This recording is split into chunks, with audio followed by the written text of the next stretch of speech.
ku mulembe gwa Milton Obote nabeerawo ku mulembe gw'Abalutwa nabeera ku mirembe emizibu enjeja bakitookero mbadde si recording akasoose butugende maaso kakati olwo Paulo Kawanga we yabeererawo ng'aliwo okulwanirira abantu b'eggwanga lino naddala Buganda nga Paulo asimba ekkuuli n'annyonnyola ebintu abantu abavunaanibwa oba bawambiddwa mu ngeri z'enjawulo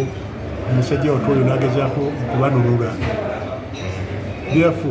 ffe ng'abamanyi Kawanga abakozeeko naye twesanga nga kitalo nnyo tuli mu kunyiika emmere nnyo olw'okufiirwa omusajja omukulu omungulu w'amagezi ng'oyo afudde n'amagezi ge simanyi mufe abafuzi abasigaddewo simanyi nga tunaafuna omukulembeze omulungi alinga Kawanga Ssemwogerere omusajja abadde mwesimbu omusajja yawe yava mu byobufuzi n'awummula yasigala mwesimbu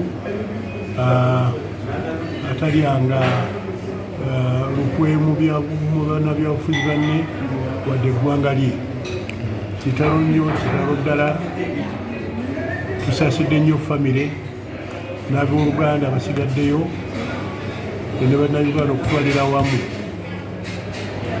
tusaba Katonda amuwa ekiwummulo eky'emirembe nze Nkonge Moses